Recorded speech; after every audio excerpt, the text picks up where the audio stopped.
কোন কি বলে দেয়। খেয়াল করেন, বাম স্তনের 2 আঙ্গুল নিচে, এটা সবাই তো বোঝে, বাম দুধের 2 আঙ্গুল নিচে, এটা হাত দিয়ে দেখেন, এটা জায়গা টাস টাস টাস টাস করতেছে, লড়তেছে, ঝাপতেছে, এটার নাম লতিফায়ে কালব। এখানে খেয়াল করতে বলছে, এখানে কি জিকির হবে? আল্লাহ আল্লাহ আল্লাহ জিকির জারি হবে। আমি আপনাদের সবাইকে নিয়ে আজকে কালবের ভিতরে ঢুকে পড়বো, যদি আপনারা থাকেন কিছুক্ষণ। একদম, যেহেতু হুজুর বলছে কালব আল্লাহ ভেদের মহাসমুদ্র, তো আমরা এই মহাসমুদ্রের ডুব দিতে রাজি আছি? কারা কারা রাজি? হাত তুলেন দেখি। অনেকে আস্তে করে দেখি তো আছে কবল, হাত নামান। আল্লাহ আপনাদের কবুল করেন, বলেন আমিন। আরো জোরে বলেন দরুদ শরীফ পড়েন। আল্লাহুম্মা সাল্লি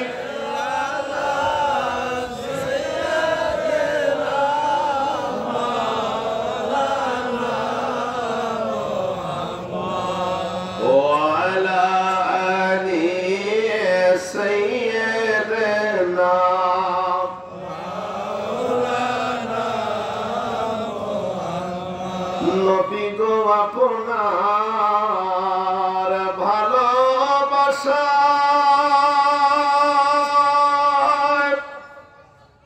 আল্লাহর ওলি হওয়া যায়। নবী গো আপনার ভালোবাসায় দোজখ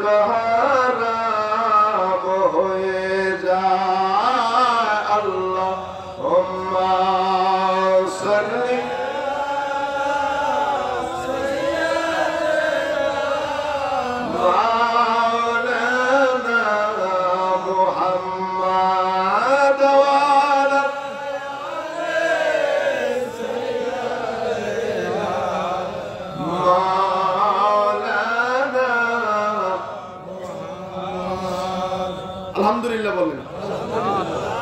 তো কাল আমরা এখন চিনলাম, কাল এই জায়গায়।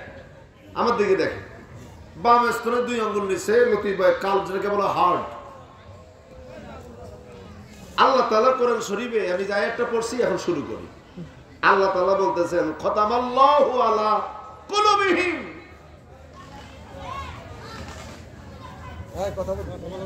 গল্প বললে প্লিজ একটু নিচে যান, আমার সমস্যা হয়।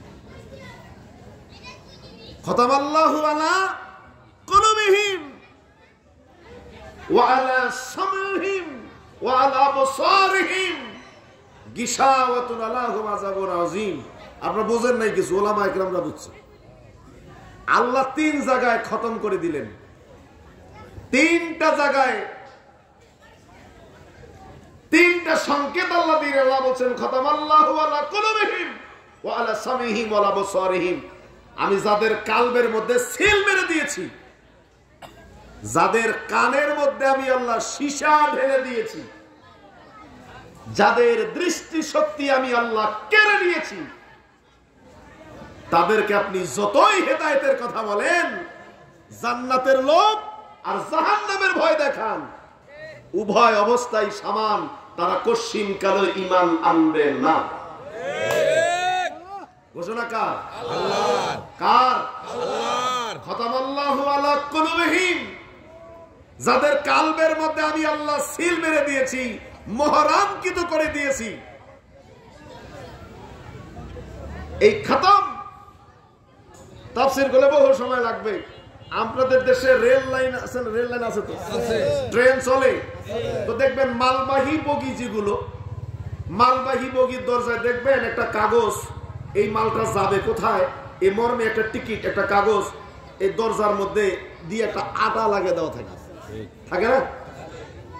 এটা আটা লাগিয়ে দেওয়া থাকে, ঝড় বৃষ্টি তুফান যাই হোক না কেন কাগজটা খুলে পড়বে, টানলে কাগজ ছিঁড়ে যাবে কিন্তু ওই জায়গায় খুলবে না।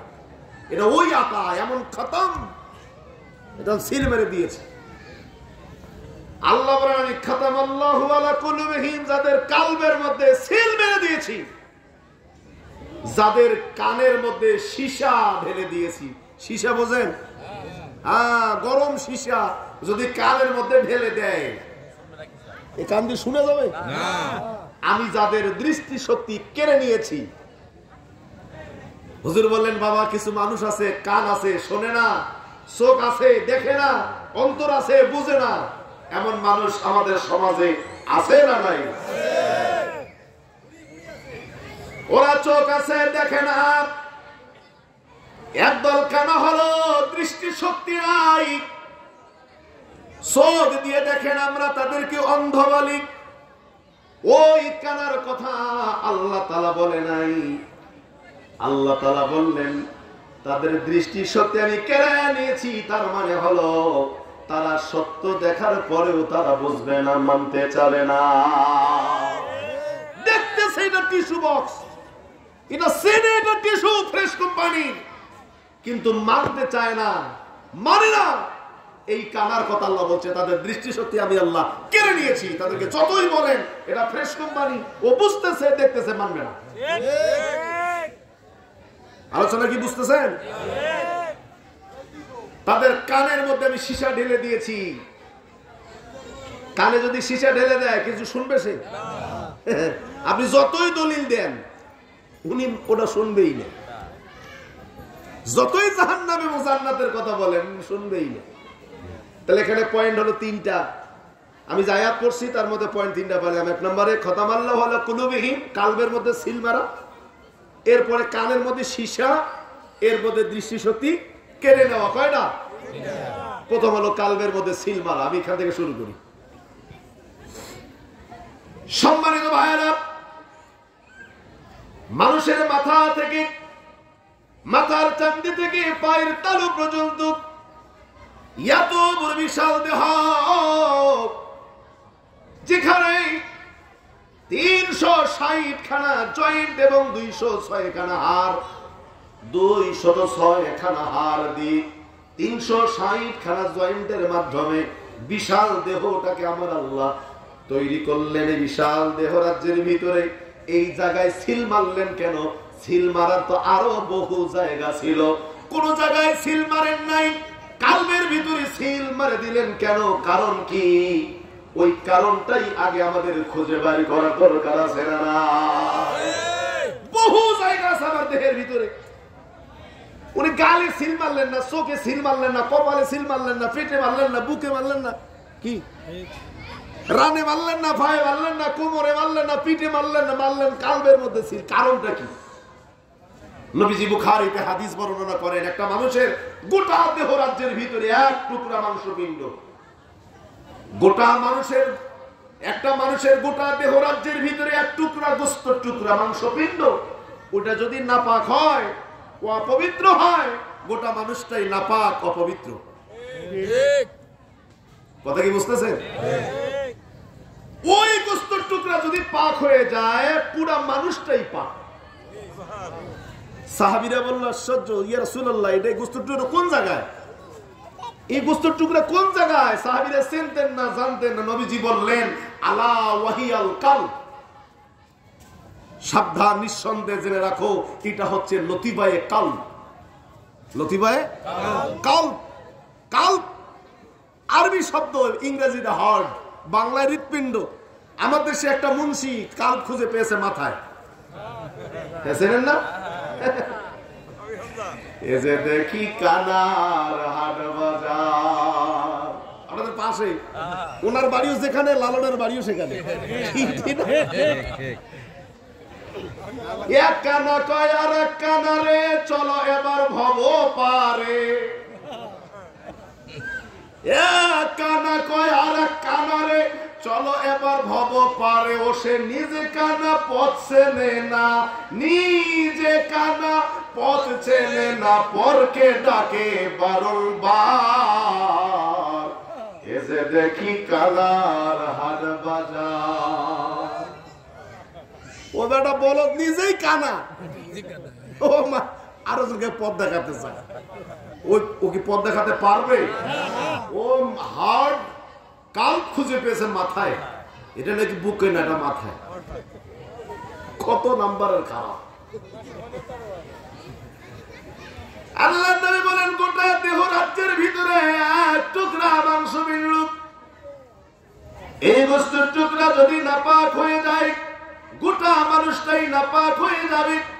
এটা যদি পাক হয়ে যায় গোটা মানুষটাই পাক হয়ে যাবে। সাহাবীরা বলল, ইয়া রাসূলুল্লাহ, এই বস্তুর টুকরা কোন জায়গায়? নবী বললেন, আলা ওয়াহিয়াল কাল, এটা হচ্ছে লতিফায়ে কাল।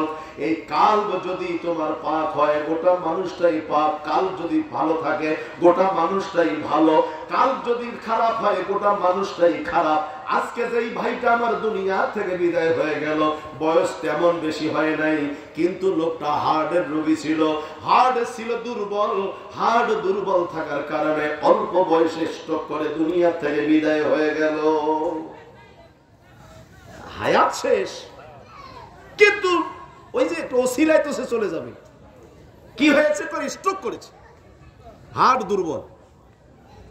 এই হার্ট যদি দুর্বল হয় গোটা মানুষটাই দুর্বল। রক্ত সঞ্চল, এই যে হার্ট যদি ভালো মতো পাম্প করতে না পারে তাহলে লো প্রেসার হয়ে যাবে, আর যদি জোরে জোরে স্পিডে পাম্প করে তাহলে হাই প্রেসার হয়ে যাবে। কি প্রতি 1 মিনিটে 5 লিটার রক্ত পাম্প করতেছে গোটা শরীরে। আল্লাহু আকবার বলে। কি কোনো টাকা পয়সা দেন? এখানে যারা কাজগুলো করতেছে বেতন দেন? খবরই জানেন না, কাজ যে কত হচ্ছে ভিতরে খবরই জানেন না। যাই হোক, কালবের কথা বলি। কাল, এই কাল হলো আল্লাহ ভেদের মহাসমুদ্র। এই আসল জায়গায় যদি আপনার ভেজাল হয় গোটা মানুষটাই ভেজাল। আসল জায়গা পাক হলে গোটা মানুষটাই পাক। তার মানে গোটা দেহ রাজ্যের ভিতরে মূল জায়গা হলো লতিফায়ে কাল। আর আল্লাহ এই জন্য সিল মেরে দিল মূল জায়গা। কথা কি বুঝতে পারছেন? মূল জায়গায় সিল মেরে দিয়েছে। এবার আল্লাহ কেমন? আল্লাহ আপনি কেন সিল মারলেন? আমি ধারাবাহিক ভাবে আপনাদের ক্লাস করাচ্ছি, এরকম এসে সহজ বুঝার আমার কাছে নাই, বুঝতে কষ্ট হচ্ছে। আল্লাহ কেমন? আল্লাহ আপনি কেন সিল মারলেন? অপরাধটা কি আমার? কার সিল মারছে আমরা কিন্তু জানি না। এখানে অনেকেই আছে আমাদের সিল হয়তো মারা হয়ে গেছে, আমরা বুঝি নেই। হ্যাঁ, খুব সাবধান। আল্লাহ কেন সিল মারলেন? আল্লাহ বলছে, আমি তো আন্দাজে সিল মারি নাই, আমার সিল মারার কিছুর মধ্যে কিছু কারণ আছে। আমি কোরআন শরীফ খুলি, আল্লাহ তাআলা বলতেছেন, শোনো আমি কেন সিল মারছি। সূরাতুল বাকারা শুরু থেকে পড়বেন। আল্লাহ তাআলা বলতেছেন, আলিফ লাম মিম।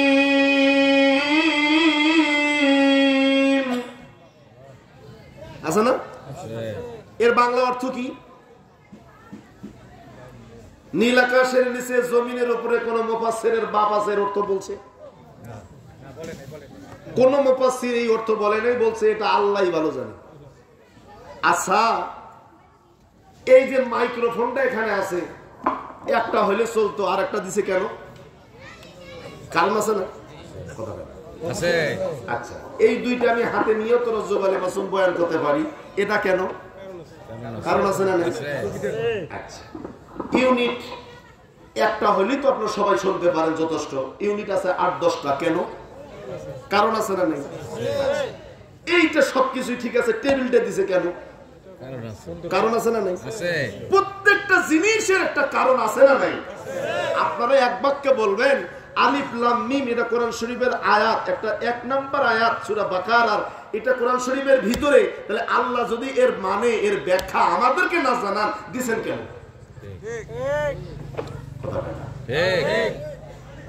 কোরআন শরীফের সমস্ত যা কিছু হুকুম আহকাম আছে, যত কথা আছে, তো আমাদের জন্য নাকি? তাহলে যেটা আমরা জানি না, যেটার অর্থ আল্লাহ আমাদের জানাবেন না, সেটা কোরআন শরীফে দিয়েছে কেন? কানা, আমরা আসলে কানা, কেউ বুঝি না। হুজুররা যা কাকারে শুনে চুপ থাকি, আসলে ভাই বুঝি। আলিফ লাম মিম, এর অর্থ আল্লাহই ভালো জানে। কিন্তু ইমাম ফখরুদ্দিন রাজি রাহমাহুল্লাহ, যিনি তাফসীরে কবির শরীফ লিখে গেলেন, ইমাম ফখরুদ্দিন রাজি রাহমাতুল্লাহ আলাইহি স্পষ্ট করে বললেন, এই শব্দটার একটা অর্থ আছে। এই অর্থটা আল্লাহ তাআলা যাদেরকে পছন্দ করেন তাদেরকে জানান। এর একটা অর্থ আছে। এইটা আল্লাহ রাব্বুল আলামিন যাকে পছন্দ করেন ওনাকে জানানো দরকার। তাকে জানান। তাহলে বোঝা গেল বান্দা এখানে সাধারণ মানুষ বান্দা সবাই আমরা এক না, এখানে দুই রকম আছে। এক দলকে আল্লাহ কিছু বলে আর এক দলকে কিছু বলেন না। কি ঠিক শ্রেণী বিভাগ আছে। এক দল কিছু জানে আর এক দল কিছু জানে না। তাহলে যারা জানে না তার দলে আমরা কি, যারা জানে না তার দলে আমরা, আর যারা জানে তারা হচ্ছে আল্লাহর ওলি সকল, তারা আল্লাহর বন্ধু, যাদেরকে আল্লাহ পছন্দ করে, জানায়, ভালোবেসে, মহব্বত করে। আচ্ছা বলেন, আপনাদের প্রত্যেকের ব্যক্তিগত জীবনে কিছু গোপন কথা আছে না নাই? কম বেশি আছে না নাই?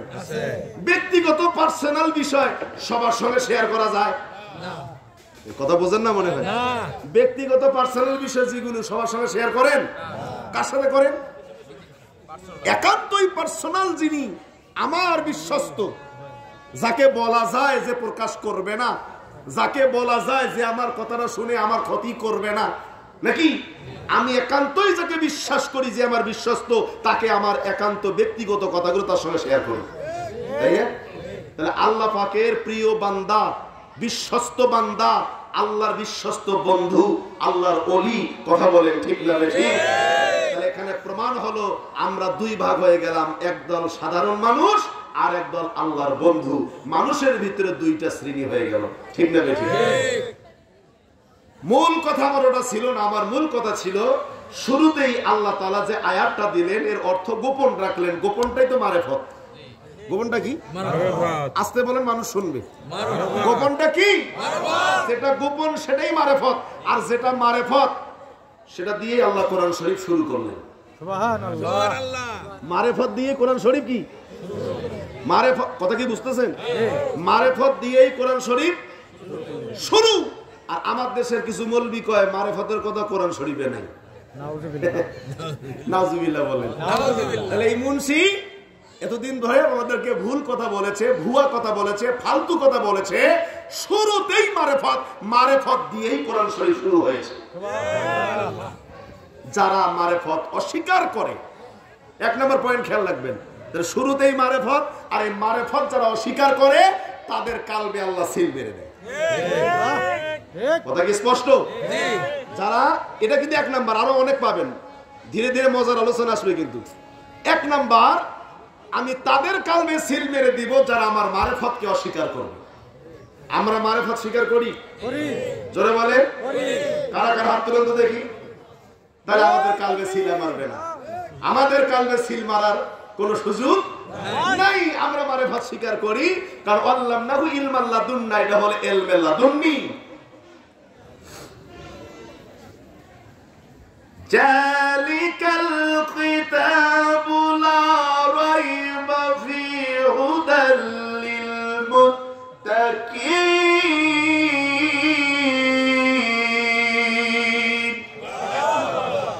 দুই নাম্বার হচ্ছে জালিকাল কিতাবু লা রাইবা ফীহি। দুই নাম্বার, যারা অস্বীকার করবে, যে যারা বলবে এই কিতাবের মধ্যে সন্দেহ আছে, যারা বলবে এই কিতাবের মধ্যে সন্দেহ আছে, আমি তাদের কালবে সিল মারব। আর যারা বিশ্বাস করবে, যারা বলবে এই কিতাবের ভিতরে কোনো সন্দেহ নাই, জালিকাল কিতাবু লা রাইবা ফীহি, শুধু কোরআনুল কারীম না, আসমানি যত কিতাব নাজিল হয়েছে কোন কিতাবে সন্দেহ নাই, আল্লাহ বলে তার কালবে আমি সিল মারব না।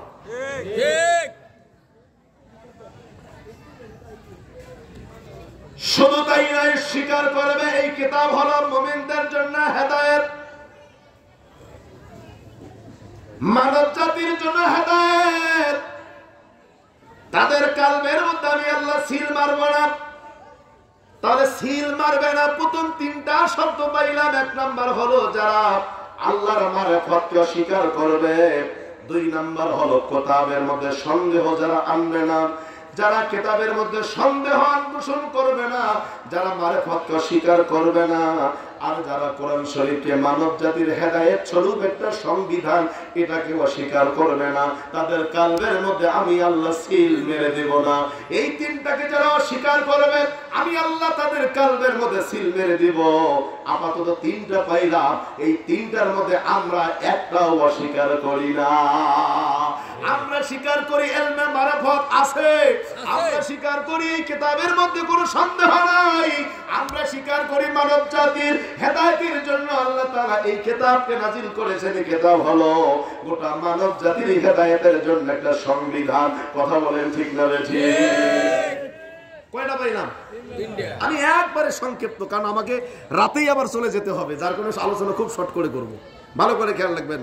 এরপরে আছে আল্লাযীনা ইউমিনুনা বিল গায়বি ওয়া ইউকিমুনাস সালাত ওয়া মিম্মা রাযাকনাহুম ইউনফিকুন। আল্লাহু আকবার বলেন। আল্লাহু আকবার।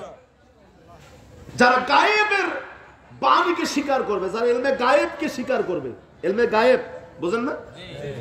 যারা ইলমে গায়েবকে স্বীকার করবে এবং তাদেরকে যে সম্পদ আমি আল্লাহ দিয়েছি এই সম্পদ কিছু খাবে আর কিছু আমার রাস্তায় ব্যয় করবে। এখানে দুইটা পয়েন্ট আছে। আগে কয়টা পাইছি? তিনটা। এখন এখানে এই আয়াতে পাইলাম কয়টা? দুইটা। দুইটার মধ্যে প্রথমটা শর্ট করে বলে দেই, যা ইলমে গায়েব আমরা বিশ্বাস করি। গায়েবের বাণী আল্লাহর নবী পয়গম্বর আলাইহিস সালামগণ আল্লাহর প্রিয় বান্দাদের কাছ থেকে আমরা শুনেছি। আল্লাহ আছে এটা দেখছি কেউ না, স্বীকার করছি। বলছে কে? মুহাম্মদ সাল্লাল্লাহু আলাইহি ওয়াসাল্লাম। কে বলছে? মুহাম্মদ সাল্লাল্লাহু আলাইহি ওয়াসাল্লাম বলছে। বেহেশত আছে এটা কি দেখছি? বিশ্বাস করেছি রাসূল পাক সাল্লাল্লাহু আলাইহি ওয়াসাল্লাম বলার কারণে। কথা বলেন ঠিক না ঠিক? নবী পয়গম্বর আলাইহিস সালাম আদম থেকে শুরু করে ঈসা পর্যন্ত অনেক নবী পয়গম্বর আসছে, আমরা কাউকে দেখি নাই কিন্তু বিশ্বাস করি রাসূল সাল্লাল্লাহু আলাইহি ওয়াসাল্লাম বলেছে কিয়ামত হবে, এটা আমরা দেখব দেখি নাই এখনো, আমরা বিশ্বাস করছি। নবীজি বলছে কবরে যাওয়ার পরে আবার জিন্দা করবে, এটা আমি বিশ্বাস করি। কে বলেছে? আমার নবী বলেছে। নবী বলেছে, আমি বিশ্বাস করেছি। কথা বলে যারা বিশ্বাস করবে না তাদেরকে আল্লাহ সিল মেরে দিবে। চাই 5 নাম্বার হলো যাদেরকে সম্পদ দিয়েছি আমি, যে মিম্মা রাযাকনাহুম ইউনফিকুন, আমি যে রিজিক, আমি যে সম্পদ তোমাকে দিয়েছি এখান থেকে কিছু খাও আর কিছু আমার রাস্তায় ব্যয় করো। এবার আসেন যারা জাকের মঞ্জিলের মুরিদ, যারা জাকের পার্টি করি আমরা এখানে যারা আছি, আপনারা এক বাক্যে বলবেন আমাদের সম্পদ থেকে আমরা প্রত্যেক বছরে একদিন ব্যয় করি না, মাসে একদিন ব্যয় করি না, সপ্তাহে একদিন ব্যয় করি না। সপ্তাহে কয়দিন? 3 দিন। সপ্তাহে কয়দিন? 3 দিন। এই যে যারা ব্যয় করে তারা কই ফেলছে, টাস করে। আর যারা দেন না, খেদমত চাইলে ফোন বন্ধ করে রাখেন, তারা চাইরে যে পাশেরটা যা করবে আমি কই দেব। আল্লাহ যে সম্পদ আমার দিয়েছে এই সম্পদ থেকে আমি ব্যয় করা শিখেছি। আমি ব্যয় করি সপ্তাহে 3 দিন। আমার দেশে ও বহু সম্পদওয়ালা মানুষ আছে, কোটি কোটি হাজার কোটি টাকার সম্পদ, কিন্তু ফকির গেলে ফকির ভিক্ষা পায় না। পাশের বাড়ির মানুষ টাকার অভাবে চিকিৎসা করতে পারে না, হাসপাতালে ভালো ডাক্তার দেখাইতে পারে না। কোটি কোটি টাকার মালিক পাশের বাড়ির মানুষ, অভাবী গরিব মানুষ চিকিৎসা করতে পারে না, তার কাছে গেলে টাকা পাওয়া যায় না। এমন মানুষ আমাদের সমাজে রন্ধ্রে রন্ধ্রে আছে না না? ওই সমস্ত লোকগুলোর কালবের মধ্যে কি সিল মেরে দিবে কে? যাদের সম্পদ আল্লাহর রাস্তায় ব্যয় হয় না তাদের কালবের মধ্যে আল্লাহ সিল মেরে দিবে। আমরা আমাদের সম্পদ আল্লাহর রাস্তায় 1 বছরে 1 দিন নয়, মাসে 1 দিন নয়, সপ্তাহে 3 দিন আমরা আল্লাহর রাস্তায় সম্পদ ব্যয় করা শিখেছি। কথা বলেন ঠিক কিনা? আর আপনাদেরকে ডাক দিচ্ছি জাকের পাড়ির পতাকা তলে, আপনি নয়তো এখানে আসলে কি যে মজা পাবেন, এটা এখানে আসলে আপনি নিজে যে কতটুকু শান্তিতে থাকবেন, ইহকালেও শান্তি পরকালেও শান্তি। এর লেগে তো আমরা আপনাদেরকে ডাকতেছি, ভাই আসেন, আমিও বাঁচি, আমিও ভালো আছি, আপনিও ভালো থাকেন, আসেন। এই জন্য তো আমরা ডাক দিই নাকি? কিন্তু আপনি বোঝেন না, আপনি মনে করেন আওয়ামী লীগ, বিএনপি, জাতীয় পার্টি অন্য রাজনৈতিক দলের মতো বুঝি আমরাও আমাদের স্বার্থ সিদ্ধি হাসিল করার জন্য, আমাদের তথাকথিত বিভিন্ন রাজনৈতিক দলের মতো তাদের আদর্শ চরিতার্থ বাস্তবায়নের জন্য আমরা দেশের রাষ্ট্রীয় ক্ষমতায় যাব, আমরা পাজারু গাড়িতে চড়ি বেড়াবো, আমরা জ্বর হলে সিঙ্গাপুরে চিকিৎসা করতে যাব, এই জন্য বুঝি আমরা রাজনীতি করতেছি না। জাকের পার্টির চেয়ারম্যান স্পষ্ট করে বলেছে, জাকের পার্টির এমপি মন্ত্রীরা ক্ষমতায় গেলে তাদের চিকিৎসা হবে না। এদেশের সাধারণ মানুষের শতভাগ চিকিৎসা সুনিশ্চিত না হওয়া পর্যন্ত কোন এমপি মন্ত্রীর চিকিৎসা হবে না। এদেশের শতভাগ মানুষ 100% শতভাগ মানুষ তাদের খাবার সুনিশ্চিত না হওয়া পর্যন্ত জাকের পর এমপি মন্ত্রীরা খাইতে পারবে না। এদেশের 18 কোটি মানুষ শতভাগ তাদের থাকার ব্যবস্থা না হওয়া পর্যন্ত, শতভাগ থাকার ব্যবস্থা সুনিশ্চিত না হওয়া পর্যন্ত জাকের পর এমপি মন্ত্রীরা খোলা আকাশের নিচে থাকবে, প্রয়োজনে বৃষ্টিতে ভিজবে। কি বলে নাই? আমি আল্লাহ আল্লাহ করতেছি, আল্লাহ আমার মাফ করে দেয়, আমার জন্য নির্বাচন না করে। আমি যেন জাকের পার্টির এমপি না হই, আল্লাহ আমার মাফ করে দাও। কায়দা করে খালি বাসলে কাম। এখানে এমপি হওয়া কি জ্বালা, সভাপতি হয়েও তো বুঝতেছি কি, এ দলের সভাপতি হয়েও তো বুঝতেছি সারা জেলা মিলে খেদমত 1500 জমা দিতে হয় 5000। কি